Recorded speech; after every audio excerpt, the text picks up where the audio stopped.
चटाक चटाक घर का दरवाजा खोलते ही अमन ने अपनी पत्नी शिखा के गालों पर जोरदार 2 थप्पड़ मारा। अचानक पड़े थप्पड़ से शिखा जमीन पर नीचे गिर गई। यह देखकर पास ही खड़ी शिखा की 2 साल की बेटी उसे पकड़कर रोने लगी। शिखा ने गालों पर हाथ रखते हुए कहा, अमन, ऐसा क्या किया है मैंने? फिर अमन ने दांत पीसते हुए गुस्से में कहा, शिखा, तुम्हें मैंने मना किया था ना कि तुम पार्टी में किसी के सामने अपना मुंह नहीं खोलोगी, किसी से भी बात नहीं करोगी। अचानक पड़े थप्पड़ से शिखा सकपका गई थी। उसकी आंखों में आंसू आ गए। उसे समझ नहीं आ रहा था कि आखिर गलती क्या हुई।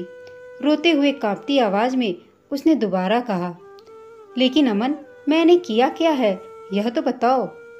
अमन ने गुस्से में तमतमाते हुए कहा, अच्छा, क्या किया है? क्यों? कहा कि मुझे अंग्रेजी में आपकी बात समझ नहीं आई। आप हिंदी में पूछिए तो मैं आपको बता सकती हूँ। तब शिखा को ध्यान आया कि उसने अमन के साथी अफसर की पत्नी के साथ हिंदी में बात की थी, क्योंकि शिखा को अंग्रेजी बोलने नहीं आती थी। गांव के कॉलेज से बीए पास शिखा की शादी उसके बड़े पापा ने अपने नज़दीकी मित्र के बेटे अमन से करा दी, जो एक सरकारी अफसर था। शिखा के पिता एक किसान थे और माँ एक सामान्य गृहिणी। शिखा अपने माता पिता की इकलौती संतान थी। अमन के घर वाले भी मोटे दहेज की लालच में आकर शादी के लिए तैयार हो गए। रंग, रूप और गुण में शिखा बहुत सुंदर और व्यवहारिक थी और सामाजिक स्त्री भी थी। इसके विपरीत अमन व्यवहारहीन और अहंकारी व्यक्तित्व का पुरुष था। उसे अपने पद और प्रतिष्ठा का इतना अभिमान था कि उसके आगे वो किसी को कुछ नहीं समझता था। खासकर अपनी पत्नी शिखा को तो वह हमेशा से अपने पैर की जूती समझता था। उसके लिए पत्नी का मतलब ही सिर्फ उसकी शारीरिक जरूरतों को पूरा करना और घर में दबाकर रखना था। 3 साल की शादी में ऐसा कोई दिन नहीं था जब अमन ने शिखा को उसके पढ़ाई और नौकरी पेशा न होने पर तंज न कसा हो या उसके साथ हिंसा न की हो। बात बात पर शिखा को थप्पड़ मारना तो उसके लिए आम बात थी। रोज रोज की मारपीट से शिखा परेशान हो चुकी थी, लेकिन आज उसने तय किया कि वो अब चुप नहीं रहेगी। उसने खुद को संभालते हुए आंखों से बहते आंसू को पोंछते हुए अमन से कहा, हाँ, मुझे नहीं आती शर्म इस बात को स्वीकारने में कि मुझे फर्राटेदार अंग्रेजी बोलनी नहीं आती, लेकिन इस वजह से मेरा कोई वजूद नहीं, इस बात को भी मैं नहीं मानती।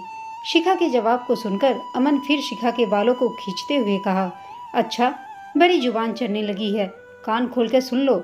2 कौड़ी की औकात नहीं है तुम्हारी, ना ही तुम्हारा अपना कोई वजूद है। जिस दिन मैंने तुम्हें छोड़ दिया ना, उस दिन लोगों के घर घर जाकर नौकर रानियों की तरह झूठे बर्तन धुलोगी और झाड़ू पोछा करोगी। तब जाकर मुश्किल से पेट भर पाओगी, लेकिन सम्मान और इज्जत तो भूल ही जाओ, क्योंकि तलाकशुदा स्त्री को समाज में कभी सम्मान नहीं मिलता, समझी, सिवाय तिरस्कार के। तुम मेरी पत्नी हो, एक सरकारी अफसर की पत्नी, इसलिए लोग तुम्हारी इज्जत करते हैं और यहाँ तुम्हारी पहचान है। 2 साल की बेटी को गोद में लेकर शिखा ने कहा, ओह, तो मैं पिछले 3 सालों से धोखे में थी कि तुम मुझसे प्यार करते हो और एक न एक दिन तुम मेरे प्यार को समझोगे और मैं तुम्हें अपने प्यार से बदल दूंगी, क्योंकि पति पत्नी मिलकर एक दूसरे के पूरक बनते हैं। लेकिन मैं गलत थी। मुझे क्या पता था कि प्रतिस्पर्धा पति पत्नी में भी होती है। ठीक है अमन, मैं जा रही हूँ, हमेशा हमेशा के लिए तुम्हारी जिंदगी से। अब तुम अपनी स्टैंडर्ड की दूसरी पत्नी ले आना अपने लिए, मैं तलाक के पेपर भेज दूंगी। यह कहकर शिखा वापस अपने गांव अपने माता पिता के पास चली गई। विकट परिस्थितियों में भी शिखा ने कभी हार नहीं मानी। समाज के ताने उलाहने सहती शिखा अब सामाजिक कार्यों में जुट गई और अपने दर्द को कलम से सहायता से डायरी के पन्नों में समेटने लगी। शिखा ने अमन का घर छोड़ तो दिया, लेकिन अब उसे अपनी बेटी के भविष्य की भी चिंता होने लगी। इससे भी ज़्यादा उसे अपने वजूद, अपनी एक अलग पहचान भी बनानी थी। सो उसने आगे की पढ़ाई शुरू की। वह दिन रात एक कर पूरा ध्यान अपनी पढ़ाई पर लगाई। इसके साथ ही वह बच्चों को ट्यूशन देती ताकि अपना और अपनी बच्ची का खर्चा निकाल पाए। कहते हैं ना कि सूर्य की तेज रोशनी को काले घनेरे बादल भी नहीं ढक सकते। उसी प्रकार शिखा की प्रतिभा भी कब तक समाज से छिपी रह सकती थी। शिखा को भी प्रसिद्धि मिली। कुछ साल बाद अथक करे परिश्रम के बाद अपने दम पर शिखा ने समाज में अपना एक मुकाम हासिल कर लिया। अब वह अपने अतीत को भूलकर अपनी जिंदगी में व्यस्त थी। आज अचानक जब शिखा और अमन का सामना हुआ तो पुरानी सारी कड़वी बातें याद आ गई। भीड़ में पूरा सभागृह तालियों से गूंज रहा था। आज शिखा की उपलब्धियों के सम्मान में आज उसे महामहिम राष्ट्रपति से समाज में महिला के सामाजिक सुधार एवं उनके लिए स्वरोजगार पैदा करने के साथ साथ घरेलू हिंसा की शिकार महिलाओं को न्याय दिलाने एवं उनकी शिक्षा के लिए जागृत करने के लिए पुरस्कार मिलना था। हिंदी में सबसे मिलजुल कर बात करती भीड़ में आज अमन भी हाथ पीछे बांधे लाइन में खड़ा हुआ था। नजरें झुकाए अमन को आज समझ में नहीं आ रहा था कि जिसे वो गंवार समझता था दरअसल वो तो बहुमुखी प्रतिभा की धनी थी। शिखा आज समाज में प्रसिद्ध लेखिका और समाज सुधारक थी जिसका सब सम्मान करते थे। आज उसे आगे बढ़कर बधाई देने में भी संकोच हो रहा था अमन को। तभी एक पत्रकार आगे बढ़कर शिखा से अंग्रेजी में सवाल पूछा तो शिखा ने आज फिर नम्रतापूर्वक हाथ जोड़कर कहा, महोदय कृपया अपना प्रश्न हिंदी में पूछें, मुझे अंग्रेजी नहीं आती। तब पत्रकार ने कहा, जी माफ़ी चाहूँगा, मैं अपना सवाल हिंदी में पूछता हूँ। मैडम आपके मन में सामाजिक सेवा का ख्याल कैसे आया? अपनी सफलता का श्रेय आप किसे देना चाहेंगी? आज जहाँ लोग इंग्लिश मीडियम में अपने बच्चों को पढ़ा रहे हैं, बात कर रहे हैं, वहाँ आप हिंदी में लिखती हैं। क्या आपको कभी असफलता का डर नहीं लगा? तब शिखा ने कहा, जी नहीं, मुझे हिंदी बोलने लिखने में शर्म नहीं आती और जैसा कि हम सब जानते हैं कि परिस्थितियों से बड़ा गुरु कोई नहीं होता। कठिन परिस्थितियाँ हमें मजबूत बनाती हैं।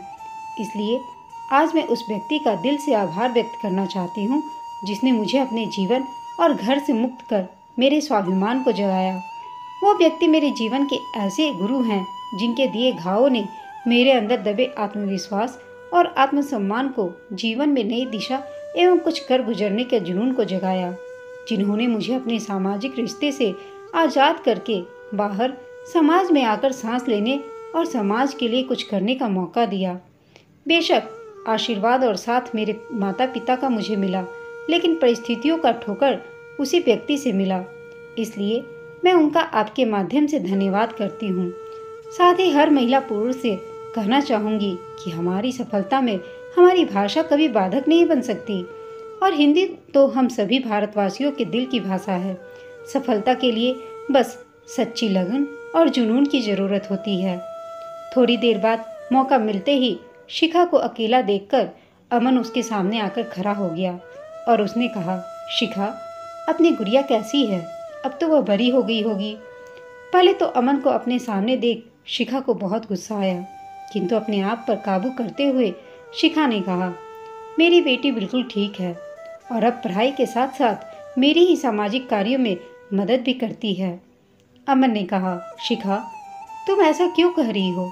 वो मेरी भी बेटी है, मुझे माफ़ कर दो। मैं तुम्हारी अहमियत नहीं समझ पाया। तुम्हारे जाने के बाद मैंने अपने ही ऑफिस के महिला साथी से शादी की, 2 बेटे भी हैं, लेकिन मेरी कोई इज्जत नहीं, ना ही मेरा कोई अहमियत है। मेरी पत्नी मुझे बात बात में बदनाम करने और मेरा कैरियर ख़त्म करने की धमकी देती है और मैं चुपचाप सुनता हूँ क्योंकि मैं कुछ नहीं कर सकता। चुपचाप खड़ी अमन की बातों को सुनते ही शिखा को अपने पुराने दिन याद आ गए, जब अमन अपने में इतना गुरूर करता था कि शिखा को गंवार समझ उसकी कोई कद्र नहीं करता था। और एक आज का दिन है जब पढ़ी लिखी बीवी तो है, लेकिन वह अमन की कद्र नहीं करती। शिखा ने लंबी सांस लेते हुए हाथ जोड़कर कहा, महोदय मैं असहाय लोगों की मदद करती हूँ, लेकिन आप तो खुद सक्षम हैं, मैं आपकी कोई सहायता नहीं कर सकती। तभी शिखा की बेटी वहाँ आ गई और वो अपनी बेटी के साथ वहाँ से चली गई। अमन आज नजरें झुकाए चुपचाप सब कुछ सुन रहा था, लेकिन आज कुछ कहने की स्थिति में वो बिल्कुल नहीं था और अपनी तिरस्कृत किए रिश्ते को जाते देख रहा था, क्योंकि वो आज मजबूर था और कुछ नहीं कर सकता था। लेकिन शिखा आज मजबूत थी।